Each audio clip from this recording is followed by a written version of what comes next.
Think scaling AI is hard? Think again. With Watson X, you can deploy AI across any environment.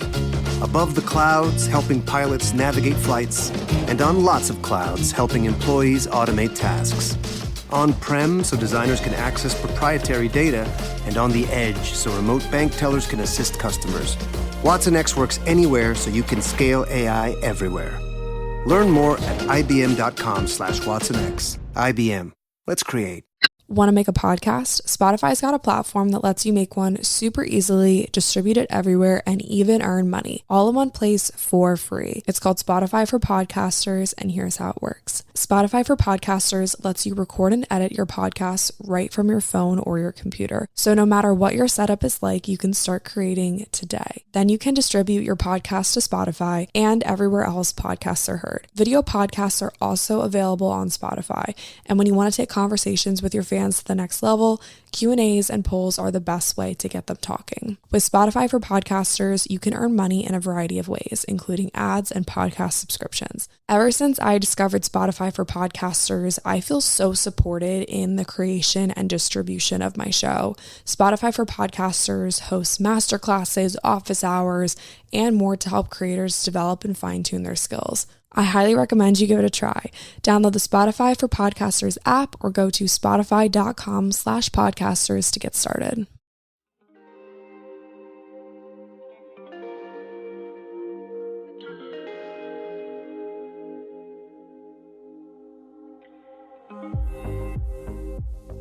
I was actually just scrolling through my Google Calendar trying to figure out how the heck I'm going to keep up with all of the things that I love to do, and this podcast and my routines and all the things that make me feel good because of the summer that I have coming up ahead of me. And I thought that I would just hop on the podcast and talk about staying consistent in the chaos of life, because we all have seasons of life where we're really in tune with our routine. And then we also have seasons of our life where it seems like there's so much going on, so much happening, and consistency is almost impossible. And I wanted to create this episode because quite literally 5 minutes ago, I was putting together a list of ways that I can help myself stay consistent in the chaos.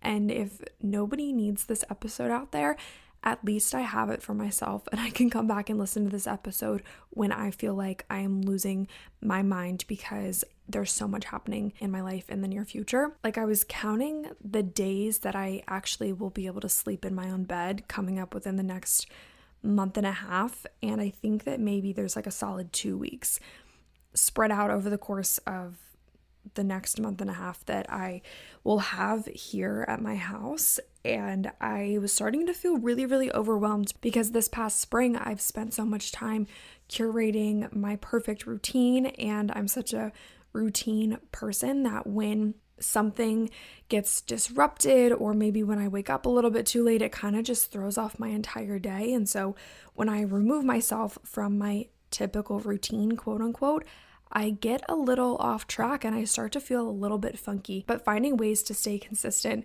with your routine, with your morning habits, with the things that make you feel good when you're on vacation, or when you are traveling this summer, or when you are nannying for a family, or whatever you're doing this summer, it's absolutely critical to find ways to stay consistent amongst all of this other stuff that you have going on in your life. So as I just mentioned, I have a lot on my plate right now.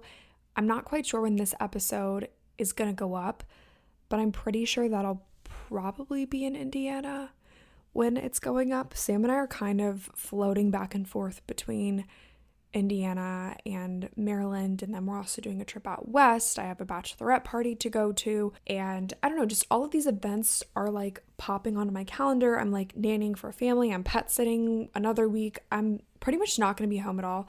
And if you guys can't tell, I'm a little flustered. And it's not that I'm not excited about all of these activities, but I'm a very routine person, and I feel like at this point I know myself pretty well, and when I'm off of my routine, I'm a bitch. Like, plain and simple, when I don't move my body, when I don't eat good food, when I don't spend time meditating, when I don't spend time in my journal, I'm a bitch. And it just is what it is. I know how to take care of myself. And I know that when I don't take care of myself, I'm really moody. I get really stressed out.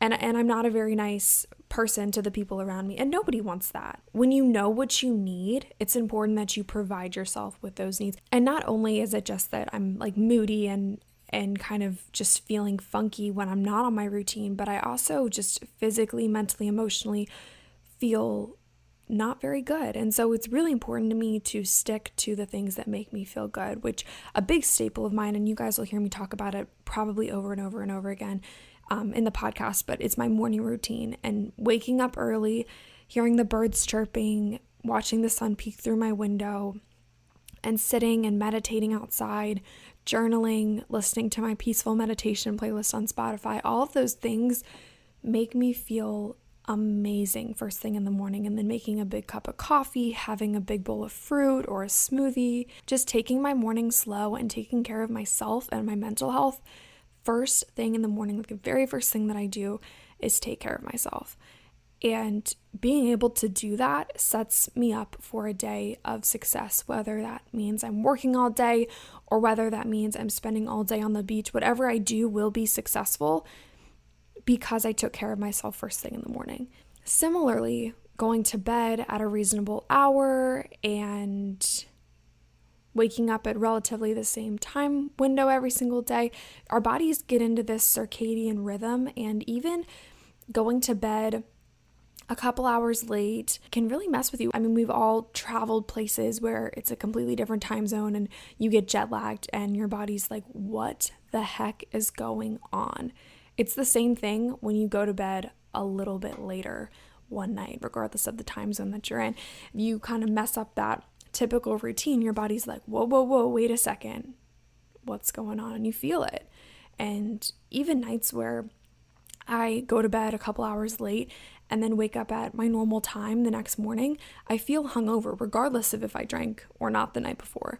I typically wake up feeling hungover. And that's just truly our body's natural response to being off of the routine, like a physical response to being off of the routine. I'm kind of going on a tangent, but I guess my whole point is that our routine is super important. Whether you have one or you don't think that you have one, your body wants to be on some sort of routine, mentally, physically, spiritually, emotionally. And when you go on vacation or when you are traveling or doing whatever you do that makes you somehow away from your typical routine, it's critical that you find ways to stay consistent with your routine. Even if it's a variation of your routine, it's important to stay consistent with at least a couple habits that make you feel good.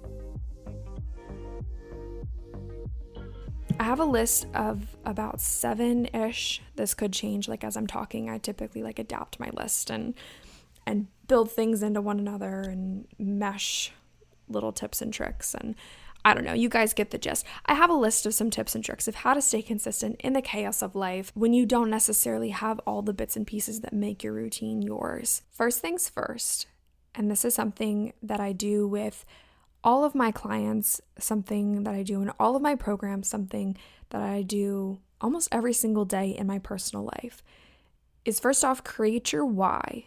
And when you create your why, it's really important to ask yourself questions like, why did you choose to begin doing this? Why is now the right time to do so? What does the word intention mean to you? And how can you create an intention for this practice, this routine, this exercise class that you want to take, this project that you want to start? And ask yourself if you're ready and willing to work hard for it. And then create a plan, a tangible action plan of steps that you will take to follow through with this reason why. Your why is what you come back to when it gets chaotic, when it gets hard, when you feel like you've fallen off track. Come back to your why and remind yourself why you're doing XYZ every single day. I like to be super intentional with every single move I make. And I think that it's really important to live our lives with purpose. And if there's no reason for something, don't participate in it. Similarly, if you don't have a reason for doing what you're doing, you're not going to want to really do it. So find your why and post it everywhere in your home, on your phone, in your office. Set an alarm every single morning that reminds you of your why. Get a notification about it. I don't care what you do, just remind yourself why you're doing XYZ every single day. Similarly, I think it's really important to hold yourself accountable. And this can be in the form of your why. So you read your why every single day, and that's what holds you accountable. But a lot of us need a real human, a friend, a coach, a mentor, someone to check in on us and make sure that we're doing what we need to be doing to achieve our why and follow through with our goals. I think everybody needs a health coach. I'm a firm believer in that. I think that a lot of people don't really realize the value in having someone who can truly coach you from the sidelines on how to be the best version, the healthiest version of yourself. Think sports, for example. I'm not a big sports person. Like, I like to watch sports, but I don't know a lot about sports. I don't really have a favorite team.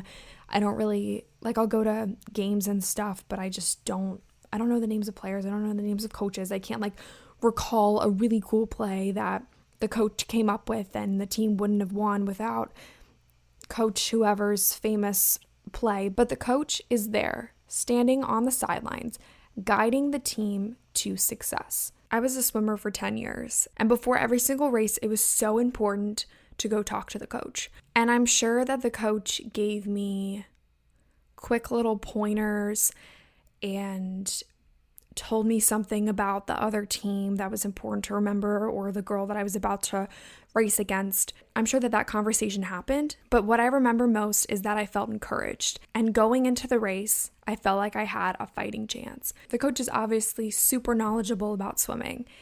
They have a passion for it. They have taken all the courses, they've gotten the certifications, the qualifications, they know the tips, they know the tricks. But what I remember most was the encouragement that I received prior to the race, and then the feedback that I received after. And the great job, way to go. That was incredible. And the, hey, missed you at practice the other day, where were you? Or the times that my coach could tell that I was really struggling with a mental hurdle, or my anxiety got really bad, and it was a place that I could come and talk not only about swimming, but about life. And I think that being heard, being seen, and then also being held accountable to reach your goals is something that not a lot of us have. And maybe you're like me and you had it in high school sports with a coaching figure, but in the real world, we don't really get that a lot. And that's what's so cool about health coaching, is that it's a place to come and just talk about all aspects of life. It doesn't necessarily have to be nutrition. It doesn't necessarily have to be exercise, but it could be about quite literally anything. And then we use that conversation to navigate ways to achieve your lifestyle goals. And that's what's so cool about health coaching. Anyway, back to being held accountable for whether it be your morning routine or whatever lifestyle journey that you're on. I think that we all need some way to be held accountable to continue down our own perfect path and continue down our journey towards a better and healthier life. So my next piece of advice is to make your routine non-negotiable. You guys have probably heard me say this about 1 billion times, but when you're wishy-washy with your daily checklist, when you aren't really sure what time you need to wake up in the morning to get whatever you need to get done, nothing will get done. When you have a solid routine, when you have action items that no matter what plans might pop up, no matter what party someone's going to invite you to, no matter what happens that day, at least you did this non-negotiable thing. I would also recommend that you build in rest days. When you do not pick a day to rest, your body will pick it for you. And so unless you have dedicated weekends or a dedicated afternoon that's just for you, or Sundays are your rest days, or whatever this looks like for you, because we all have our own little calendars, unless you have a me day that you pick out and that you dedicate, it's not going to happen. I think that this summer is going to be a bit of a struggle for a lot of us, because I think more and more activities are popping up that obviously within the past year and a half we haven't been able to do. We haven't been able to travel like we will this summer. We haven't been able to go out the past year and a half, so there's going to be more opportunities for that. And with all of these activities and invitations and things that we want to do, we need to remember that first off, we don't have to do it all right now, and it's okay to take rest, and it's okay to say no to things sometimes.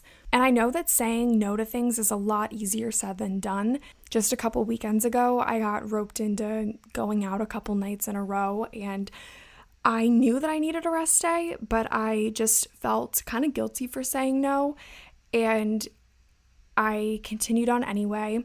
Quick little backstory. This is kind of TMI, but I'll tell it anyway. Back in high school, I used to get these like canker sores, I think that's what they're called, in the back of my throat. It's not like quite a tonsil stone, but it's just like this one big sore in this one place in the back of my throat.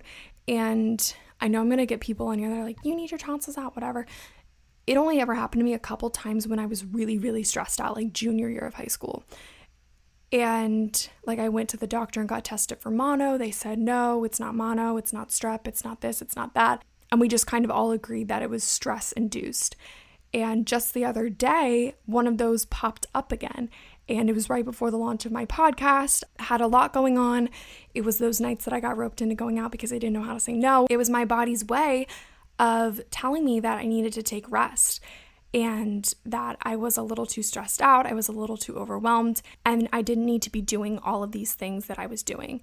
And so I think that it's really important to also tune into what your body has to say, because our mind might say yes, but our body might say no. So tuning into those cues is equally as important. This kind of goes back to building your why and figuring out what's important and figuring out what makes you feel good. Make sure it's fun. If you're not having fun, that just sucks. I think a lot of us think that our routine has to be rigorous, or that you have to go for a run even though you hate running, or you have to participate in things that you don't really want to participate in, and that's not true. Your routine and your why and your intentions should all be good and fun and rooted in self-love. And if they're not, it's time to reevaluate. If you don't love your morning routine, change it. If you don't love your workout routine, find something different. There's about 1 billion ways to move your body, and it took me a while to find ones that I truly enjoyed. But there's something out there for everybody. There truly, truly is. So if you don't love what you're doing, stop doing it and find something else. Another thing that I would recommend, this kind of falls under making it fun, but if you're on vacation per se, you're on vacation with a bunch of friends, and you know that if you don't work out, you're going to be a raging bitch for the rest of the day, which is totally reasonable. Invite your friends. Be like, hey, I'm going to go for a long walk on the beach. Do you guys want to come? Hey, I'm going to do a yoga session outside by the pool. I'm going to do it at 9. I'm going to listen to this playlist, or I'm going to watch this YouTube yoga video. Invite your friends to do it. If you're on vacation, they'll probably say no, but you might have some friends that are like, yeah, I'd love to do that. Or make it part of your adventure. If you're going to a new city and you've never tried SoulCycle before, make it an activity, put it on your itinerary, book a class, find ways to build in the things that make you feel good. It's also really important to remember that if you do fall off track, if you do end up not doing your routine today, if you end up skipping a workout because you're just not feeling it, that is all okay, and tomorrow is another opportunity. Naturally, there are going to be some gaps, and that's okay. But I will say that if your routine, your lifestyle, your whatever is super rigid and it's not fun, it's not going to be sustainable. So say you're following like a really strict diet and you just can't keep up with it, there's probably a reason for that. It's probably not realistic, and it's probably not going to be successful long term. I think that it's really important to fully understand the difference between falling off track because the life that you're living isn't sustainable and falling off track just because you happen to skip out on journaling this morning and you're going to do it later tonight. Like, there are two completely different things there, and I guess they technically fall under the same category of falling off track, but there's a huge difference between blowing your diet on vacation because it's really not sustainable versus not having a kitchen to cook in and making the best possible decisions when you go out. And I don't know, I think at the end of the day, it's really all about what makes us feel good. And if you're doing things that don't make you feel good, it's time to turn inward and decide why they don't make you feel good.